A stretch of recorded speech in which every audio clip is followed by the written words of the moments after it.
신약성경 로마서 4장 18절부터 25절까지 말씀, 18절부터 25절까지 함께 읽도록 하겠습니다. 아브라함이 바랄 수 없는 중에 바라고 믿었으니 이는 내 후손이 이 같으리라 하신 말씀대로 많은 민족의 조상이 되게 하려 하심이라.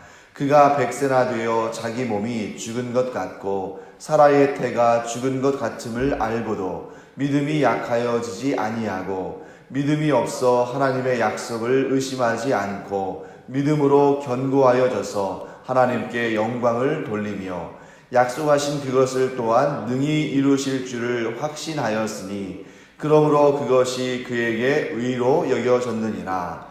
그에게 의로 여겨졌다 기록된 것은 아브라함만 위한 것이 아니요 의로 여기심을 받을 우리도 위함이니 곧 예수 우리 주를 죽은 자 가운데서 살리신 이를 믿는 자니라. 예수는 우리가 범죄한 것 때문에 내줌이 되고 또한 우리를 의롭다 하시기 위하여 살아나셨느니라. 아멘. 로마서를 우리가 꼼꼼히 이렇게 분석하면서 읽지 않으면 두 가지 위험성이 있다고 말씀드렸습니다. 첫째는 익숙한, 많이 들어왔던 그런 말씀들, 그러한 복음의 내용들이 이 말씀들 가운데 있기 때문에 그냥 깊이 생각하지 않고 지나갈 수 있는 위험이 있죠.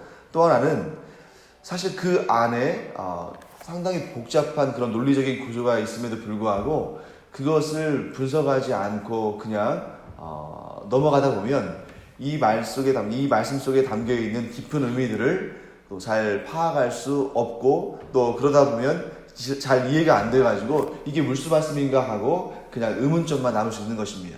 너무 쉽게 생각해서 그냥 지나가거나 또는 너무 어려운 말씀이 될 수 있다는 거죠. 그래서 여러분과 제가 이 말씀들을 한 구절 한 구절 좀 꼼꼼하게 살펴볼 필요가 있는 것 같습니다.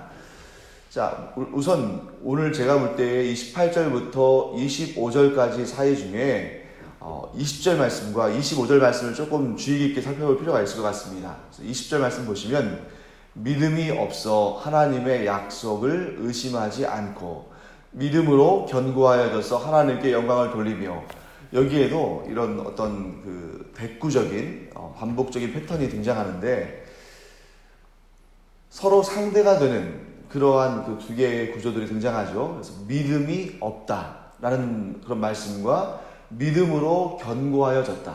즉 20절 말씀 앞부분에 믿음이 없어 라는 표현하고 중간쯤에 믿음으로 견고하여져서, 이 두 가지 표현이 지금 서로 대칭이 되고 대조가 되고 있죠.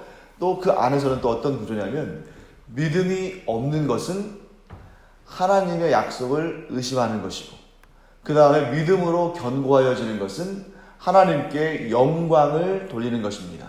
그래서 우리가 믿음이 점점 약해질 때가 있다면, 물론 이제 믿음이 없어지는 것까지는 아니라 할지라도 우리의 믿음이 약해지는 그런 단계들이 하나님의 약속을 의심하는 것으로 이어지고 결국에는 그 약속의 성취를 보지 못하는 것으로 우리가 그런 악한 열매를 맺게 된다는 것이죠. 반면에 믿음이 견고하여지는 것은, 믿음이 강하여지는 것은 결국 그것이 하나님께 영광을 올려드리는 일이다.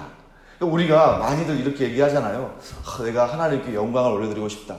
그런데 하나님께 영광을 올려드린다는 그 마음을, 우리 스스로 갖고 있는 그 마음을 자세히 들여다보면 그 속에는 어떠한 잘못된 견해가 있을 수 있냐면, 하나님께 영광을 올려드리기 위해서 무엇인가를 해야 한다는 그런 강박관념이 있을 수 있다는 겁니다. 내가 하나님께 영광 올려드리기 위해서 이 일도 해야 되고 저 일도 해야 되고 이렇게 해야 되고 이렇게 변해야 되고, 그런 생각들을 우리가 많이 하게 되는데 그런 부담감들을 우리가 안는 것이죠. 신앙적인 부담감을. 물론 그런 부분도 좋습니다. 왜냐하면 우리가 하나님을 위해서 무엇인가 내어드릴 수 있다면 그게 얼마나 감사한 일입니까? 하지만 이 로마서 4장 20절에 근거하면 하나님께 영광을 올려드리는 가장 기본적이면서 가장 중요한 일은 믿음으로 견고하여진다는 것입니다. 그래서 여러분, 이 믿음으로 견고하여진다는 것을 잘 생각해 보세요. 내가 이런 것들을 할 수 있다. 내가 주님을 위해서 이런 것들을 할 수 있다라는 그런 믿음이 아니라는 거죠. 여기서 지금 그 믿음의 견본으로, 믿음의 샘플로 제시된 것이 아브라함인데, 아브라함이 어떤 선을 행하거나 어떤 의를 행해서 하나님으로부터 이삭을 상으로 받은 것이 아니죠. 하나님께서 그저 은혜로 주신 것을, 은혜로 약속하신 것을 아브라함은 믿었을 뿐입니다. 그리고 그 믿은 것을 하나님께서 의로 여기셨죠. 그러니까 우리가 이 기초에서부터 이 아브라함의 그 일들을 살펴보면서 우리의 믿음을, 우리의 신앙을 그쪽에 맞춰야 되는데, 자꾸 우리는 이 믿음의 본질, 믿음의 원본으로부터 떠나서 무엇인가 우리가 이 세상에서 듣고 배우고 또 한 것들을 이 믿음의 원본을 흐리는 그러한 작업들 가운데 사용한다는 겁니다. 그래서 다시 한번 정리하겠습니다. 하나님께 영광을 올려드리는 그 일은 내가 무엇을 함으로 말미암아 하나님의 영광을 채워드리는 것이 아니고, 아브라함의 그 말씀, 아브라함의 그 일을 통해서 하나님께서 하신 말씀을 보면은, 하나님께 영광을 올려드리는 것은 곧 하나님이 은혜를 주신다는 것을 믿는 것을 의심치 않는, 즉 하나님께서 우리에게 은혜를 베푸신다는 사실을 믿고 흔들리지 않는, 믿음으로 견고하게 되어지는, 이것이 바로 우리가 하나님께 믿음으로 반응하는 것의 참 본질이라는 것입니다. 그래서 여러분과 제가 무엇인가를 자꾸 하나님을 위해서 해야 한다는 그런 강박관념은 조금 버리시는 게 좋겠어요. 왜냐하면 우리가 하나님의 영광을 위해서, 하나님의 일을 위해서 뭔가 해야겠다는 마음 자체는 좋은 일이지만, 만일 그러한 생각이, 만일 그러한 의지가 하나님을 향한 믿음의 반응의 원본을 흐려놓는다면 그것은 결코 좋은 일이 아닙니다. 그래서 우리가 무엇을 더한들 하나님의 영광에 무엇을 조금이라도 더할 수 있으며, 우리가 어떤 행위를 한들 하나님의 복되심에 조금이라도 더 보탤 수 있는 것이 없다 하는 그러한 우리의 그 겸손한 마음 가운데 최고의 방법, 무엇입니까? 하나님의 영광을 올려드리는, 하나님께 영광을 올려드리는, 하나님께 영광을 돌리는 최고의 방법이자 사실상 유일한 방법은 하나님께서 우리에게 은혜를 베푸시고, 하나님께서 우리를 사랑하시고, 하나님께서 우리를 존귀하게 하기를 원하신다는 그 하나님의 언약의 말씀을 우리가 굳게 믿고 그 믿음에서 흔들리지 않는 것, 그 믿음이 흔들리지 않는 것, 이것이 가장 근본적인 그런 일이다 하는 것을 우리가 깨닫기를 원합니다. 자, 그래서 이제 여러분, 이제 구조 분석을 한 구절만 더 하겠습니다. 25절 말씀 볼까요? 예수는 우리가 범죄한 것 때문에 내줌이 되고 또한 우리를 의롭다 하시기 위하여 살아나셨느니라. 여기에서 또 네 개의 단어가 중요하게 등장하죠. 범죄, 내줌, 의롭다, 살아나셨느니라. 이렇게 네 개의 단어를 좀 주목해 보기로 하는데요. 이 범죄와 대꾸가 되는 상대어는 뭐냐면 의롭답니다. 그렇죠? 범죄가 의롭다는 말씀과 서로 대조를 이룬다는 것은, 그래서 대조를 이루며 대칭을 이루며 대꾸를 이룬다는 것은 우리가 쉽게 파악할 수 있죠. 그러면 내줌과 대꾸를 이루고 대칭을 이루며 상대가 되는 그러한 단어는 살아나셨느니라죠. 그래서 범죄와 의롭다가 대조를 이뤘기 때문에 또한 동시에 내줌과 살아나셨느니라가 대조를 이루겠죠. 자, 범죄는 의롭다 하심을 얻지 못하는 일입니다. 그래서 이 범죄와 반대가 되는 것은 우리가 한 범죄와 반대가 되는 것은 우리를 의롭다 하는 것입니다. 그런데 그 어떤 방식이냐? 내줌과 살아나심. 이게 또 이제 대조를 이루는데요. 그럼 내줌이 무슨 말일까요? 내줌. 내어줬다. 예수님을 어디에 내어줬겠어요? 죄와 사망의 권세에게 내어준 것입니다. 죄와 사망의 권세에 내어졌다는 것은 뭘 의미합니까? 버려졌다는 거예요. 그러니까 하나님께서 예수 그리스도의 그 영원한 생명을 버리셨다는 겁니다. 내어졌다. 그리고 그것은 곧 뭘 의미합니까? 십자가의 죽으심이죠.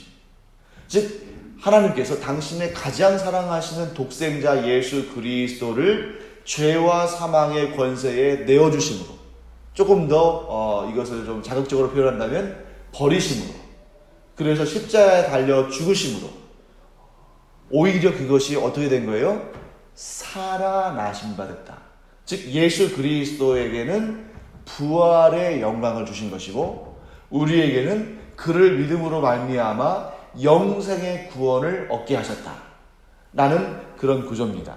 자, 이 부분을 우리가 이제 쭉 이 구조를 살펴봤으니까요. 여기에서 우리가 한 가지 살펴볼 것이 있습니다. 하나님의 약속을 의심하는 것은 곧 믿음 없습니다. 그리고 그것은 불신앙이고 하나님의 영광에 이르지 못한다. 하나님께 영광을 올려드리지 못하는 일이다 하는 겁니다. 그런데 인간은 기본적으로 이성적인 존재죠. 여러분, 이성의 울타리 안에서 우리는 생각하고 이 모든 일들을 행합니다. 이성적이지 않은 일을 일상생활에서 한다면 그 사람은 이상한 사람이겠죠. 그런데 하나님께서는 이 믿음의 영역에서는 우리가 이성의 그 범주 안에 머물러 있기를 원하지 않으십니다. 그래서 여러분 이제 이 아브라함의 이야기를 지금 사도 바울이 계속 하고 있는데요. 아브라함에게 하나님께서 100세나 되도록 기다리게 하신 것, 사라에게 90세나 되게끔 90세가 될 때까지 기다리게 하신 것, 이것은 뭐냐면 이 이성의 울타리를 넘어서는, 당연히 여러분 남자가 100세, 여자가 90세라면 이 이성의 판단 아래에서는 임신의 가능성은 없는 거죠. 그런데 일부러 하나님께서 그 아브라함이 100세가 될 때까지, 사라가 90세가 될 때까지 기다리게 하신 것입니다. 하나님도 기다리신 것이고 그리고 아브라함과 사라도 기다리게 하신 거예요. 그것은 하나님께서 줄 듯 말 듯, 하나님께서 정말 그 마음이 좀 옹졸하셔가지고 주기로 하셔놓고서는 줄 듯 말 듯 이렇게 머뭇머뭇 하시는 것이 아니고 일부러 그때까지 기다리신 것입니다. 하나님의 능력이 모자라거나 하나님께서 괴팍하시기 때문에 그러신 것이 아니라 어떤 특정한 목적을 위해서 그러신 거예요. 그 목적이 무엇입니까? 아브라함과 사라가 이 이성의 울타리를 넘어서서 믿음의, 하나님의 그 약속을 온전히 믿는 그 믿음의 단계로 나아가도록 그때까지 기다리신 것입니다. 물론 인간적으로 아브라함과 사라는 너무나 힘들었겠습니다만, 그러나 그 힘든 것의 열매는 그 무엇과도 비교할 수 없는 어떤 것이에요? 모든 믿는 자들의 조상이 되며 모든 구원받는 자들의 조상이 되는, 그 믿음의 조상이 되는, 정말 이 어떤 것으로도 성취할 수 없는 최고의 은혜와 영광을 아브라함과 사라에게 주신 것입니다. 그래서 그들로 하여금 100세까지 그리고 90세까지 기다리게 하신 것은 그들이 이성의 영역에 머물지 아니하고 또 어디에요? 믿음의 영역으로 나아갈 수 있도록 하나님께서 그들을 이끌어 가신 것입니다. 자, 하나님께서 우리에게 이 믿음의 언약을 허락하실 때 우리는 이 언약에 대해서 한번 살펴볼 필요가 있습니다. 아브라함의 언약 이전에 하나님께서 누구와 언약을 맺으셨을까요? 아담과 언약을 맺으셨죠. 그런데 보통 이제 우리가 신학적으로 아담과 맺은 언약은 행위 언약이라고 말을 해요. 그리고 여기 나오는 아브라함과 맺은 언약은 믿음의 언약이라고 말합니다. 그럼 행위 언약은 뭐냐? 그 행위로 말미암아 구원을 얻는다? 이런 의미가 아니라 아담에게 하나님께서 그를 복되게 하시고 그를 온 인류의 조상이 되게 하실 때에는 그와 언약을 맺으신 것인데, 그 언약에는 한 가지 바라는 게 있는 거죠. 언약의 조항. 하나님께서 아담에게는 온 인류의 조상이 되게 하시고 또 그로 하여금 온 인류가 그 안에서 하나님과 언약을 맺고 복을 얻게 하셨는데, 딱 한 가지 언약의 조항이 있는데 그것은 뭐냐면 순종입니다. 하나님의 말씀에 순종하면 아담을 통해서 온 인류가 하나님과 언약을 맺게 되는 것이고 그 언약의 결과물은 영생입니다.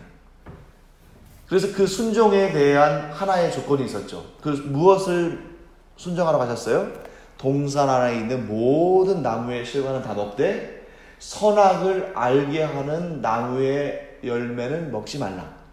그 명령에 아담이 순종함으로 반응했다면 그 안에서 모든 인류가 영생의 복락을 누리는, 구원의 은혜를 누리는 그런 언약이 맺어졌습니다.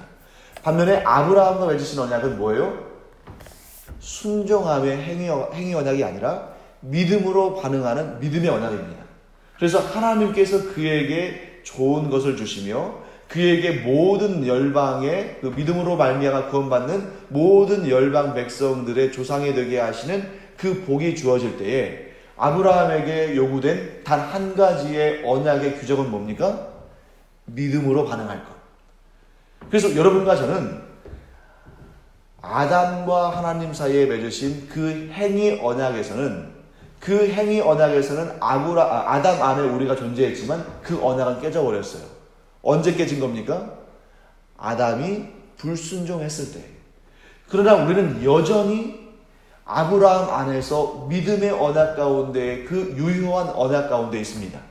그 언약은 무엇이에요?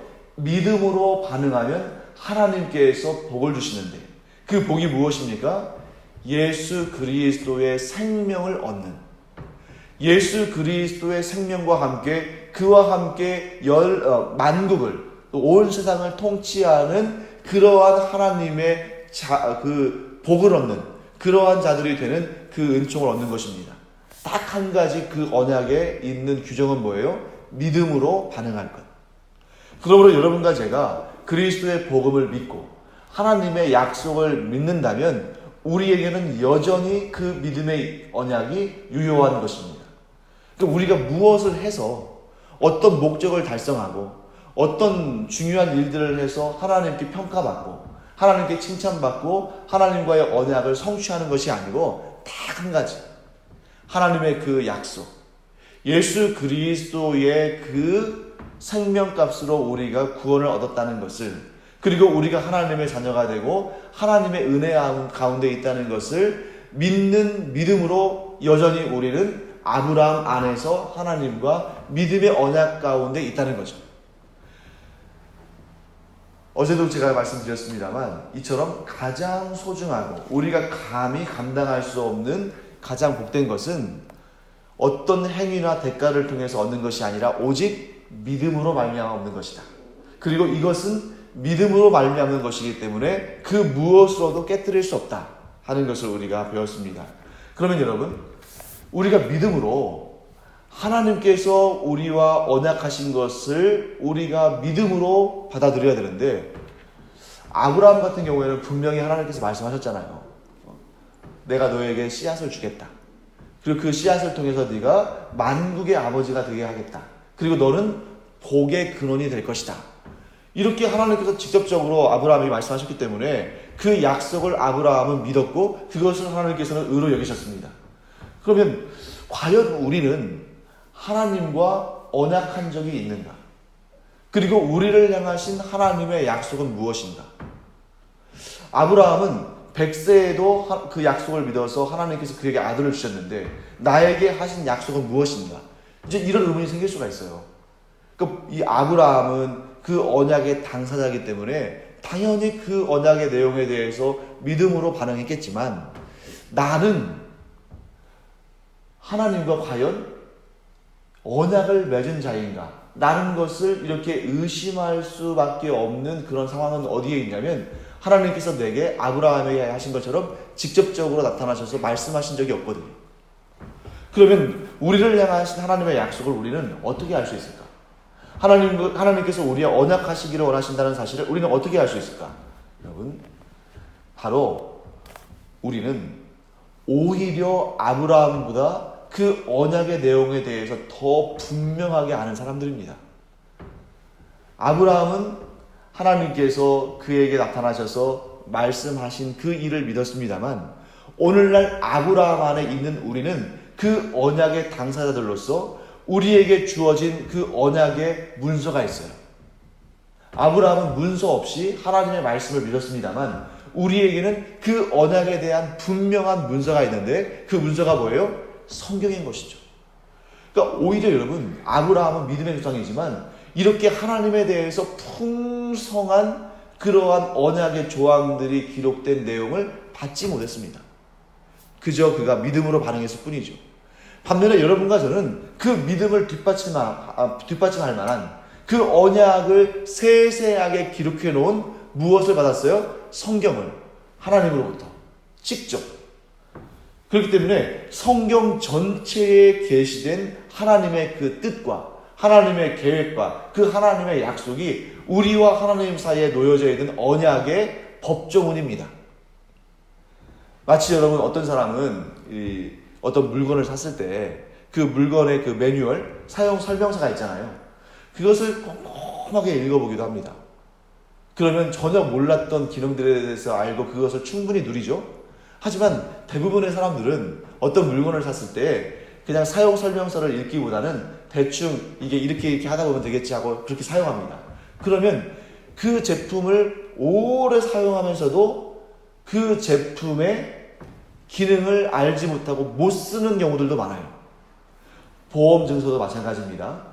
보험을 들면 그 보험 증서가 나오는데 그 보험 증서에 이런 것들도 보장하고 이런 혜택이 있고 그런 내용들이 많아요. 근데 그런 것들을 다 숙지하고 그 보험을 이용하면 보험금을 낸 돈보다 더 많은 혜택을 입을 수가 있는데, 많은 경우에 보험을 들기는 들었는데 그 내용들과 그 정관이랄지 이런 내용들, 혜택이랄지 이런 것들을 읽지 않기 까닭에 마땅히 주어진 혜택들도 누리지 못하고 보험금만 내는 경우들도 많이 있습니다. 그러니까 여러분과 제가 신앙생활을 하면서 하나님께서 우리의 언약을 맺으시면서 그 언약의 풍성한 내용들을, 그 언약의 유익들을, 그 언약의 보장들을, 그 언약의 보증을 하나님께서 이 성경에 담으셔서 우리에게 전달해 주셨는데, 그것을 읽지 않고 그것을 숙지하지 못해서 그 은혜들이 있음에도 불구하고 누리지 못하는 일들이 너무나 많다는 거죠. 그리고 급기야는 어떻게 해요? 내가 하나님과 언약을 맺었다는 사실 자체를 잊고 지내는 경우가 너무나 많다는 겁니다. 사랑하는 성도 여러분, 우리가 마지막으로 이 한마디를 기억하고 오늘 이 예배를 마치고자 합니다. 그게 뭐냐면, 우리를 향하신 하나님의 언약. 우리는 아브라함 안에서 믿음으로 하나님과 언약 관계에 있는데 그 언약의 중요한 내용들이 성경에 다 담겨 있다. 그러므로 우리가 성경을 읽고 그 말씀을 배우고 그 말씀대로 살아가면 우리가 하나님과 맺은 그 언약은 더욱 풍성하게, 더욱 간절하게, 그리고 그 모든 내용을 우리가 알므로 우리의 믿음이 더욱더 견고해지며 이 언약을 그 누구도 깨트릴 수 없는 그러한 견고한 단계까지 올라갈 수 있다 하는 것을 우리가 알게 됩니다. 그래서 여러분과 제가 성경의 말씀을 사랑함으로 말미암아, 그 말씀들을 믿음으로 말미암아 하나님과 믿음의 언약을 더 견고히, 더 풍성히 이뤄나가는 은혜가 있기를 간절히 축원합니다. 기도하겠습니다. 하나님 아버지, 주님의 은혜를 감사드립니다. 하나님께서는 성경 66권 전체를 통해서 우리와 언약하시며 또 우리에게 그 언약의 선물을 주시는데, 저희들이 그 말씀을 잘 읽지 않고 잘 또 배우지 않고 그 말씀에 게을러서 그 언약의 말씀들이 존재하는지도 모르고 결국에는 내가 하나님과 언약한 존재인지를 그렇게 의심하는 그러한 단계로 전락할까봐 저희들이 두렵습니다.